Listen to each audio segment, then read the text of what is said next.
बिस्मिल्लाहिर्रहमानिर्रहीम। अस्सलाम वालेकुम दोस्तों, कैसे हैं आप? उम्मीद है आप लोग खैरियत से होंगे। आपको पता है नई नई रेसिपीज़ आपके साथ शेयर करती रहती हूँ। आज भी एक बहुत ही यूनिक और मज़ेदार सी न्यू रेसिपी के साथ हाजिर हूँ।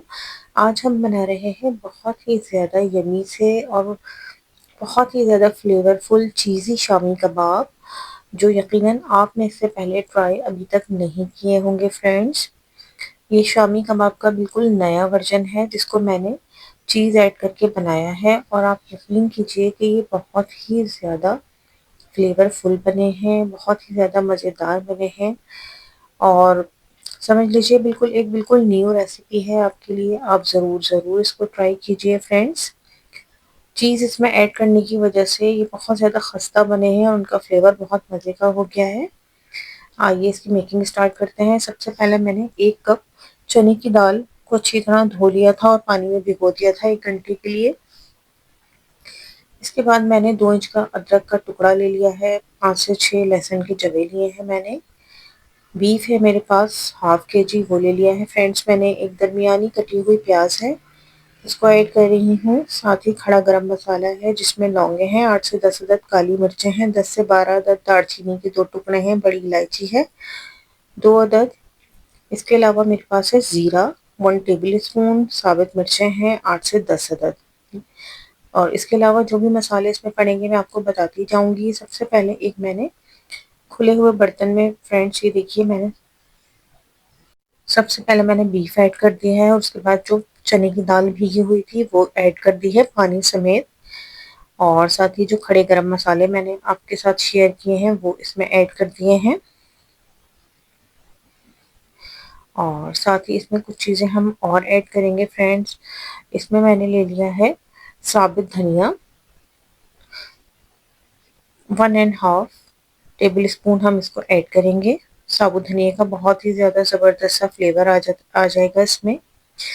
और इसके साथ ही मैं इसमें ऐड कर रही हूँ अदरक लहसुन, जो मैंने आपको दिखाया है छील के और कट करके रखा है मैंने। वो अदरक लहसुन भी मैंने इसमें ऐड कर दिया है। तमाम मसाले हम इसमें साबित ऐड करेंगे। और साथ ही मैंने इसमें फ्रेंड्स जायफल जवित्री का पाउडर ले लिया है, हाफ टी स्पून, वो इसमें ऐड कर दिया है। हाफ टी स्पून से थोड़ा आप कम ही यूज़ कीजिए, वो इसमें मैंने ऐड कर दिया है फ्लेवर और खुशबू के लिए। इससे बहुत ही ज़्यादा ज़बरदस्त सी खुशबू आएगी इसमें। और जो मेरे पास जायफल जवित्री पिसी हुई है फ्रेंड्स, इसमें इलायची भी मिली हुई है, हरी वाली इलायची, इसलिए मैंने इसको हाफ टी स्पून ऐड किया। 1/4 टी स्पून ऐड कीजिए। साथ ही इसमें ऐड कर रही हूँ नमक 1 1/2 टी स्पून, मैंने इसमें नमक ऐड कर दिया है। और साथ ही मैंने इसमें 1 गिलास पानी और ऐड किया था और इसको कवर कर दिया था तकरीबन 30 मिनट के लिए। 30 मिनट बाद इसका लिड हटाया है मैंने, तो ये देखिए दाल का पानी खुश्क हो चुका है और गोश्त भी हमारा हाफ डन हो चुका है फ्रेंड्स। हमारा ये जो इसमें शामी कबाब में जो गोश्त है तकरीबन 90% ये गल चुका है। इसके बाद मैं बिल्कुल स्लो फ्लेम करके इसको पकने दूंगी तकरीबन 10 मिनट के लिए मज़ीद।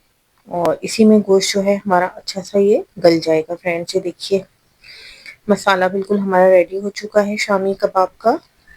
अब इसको हम थोड़ा सा जो है ठंडा होने देंगे। ये देखिए दाल भी मैंने आपके सामने तोड़ के देखी है, चेक की है मैंने, बिल्कुल सॉफ्ट हो चुकी है, बिल्कुल गल चुकी है। इसके बाद मैंने इसको ठंडा करने के बाद ब्लेंडर में इसको पीस लिया है फ्रेंड्स। आप इसको चॉपर में या फिर सिलबट्टे पर भी इसको आप पीस सकते हैं। और इसके बाद मैं इसमें ऐड करूँगी कुछ यानी कि हरा मसाला मैं इसमें ऐड करूँगी, जिसमें मैंने ले ली थी 2 अदद दरमियानी प्याज, हरा धनिया लिया है मैंने, 3 टेबल स्पून बारीक कटा हुआ पुदीना लिया है मैंने, 2 टेबल स्पून बारीक कटा हुआ, और साथ ही मैंने हरी मिर्चें बारीक कटी हुई ली है 1 1/2 टेबल स्पून। और 1 अंडा मैंने इसमें ऐड कर दिया है। साथ ही मैंने अदरक का एक टुकड़ा ले लिया है और इसको ग्रेटर की मदद से बिल्कुल बारीक ग्रेट करके मैं इस मसाले में ऐड कर रही हूँ। अदरक का भी बहुत अच्छा फ्लेवर आता है कबाबों में। फ्रेंड्स अदरक को ऐड करने के बाद मैं इन तमाम मसालों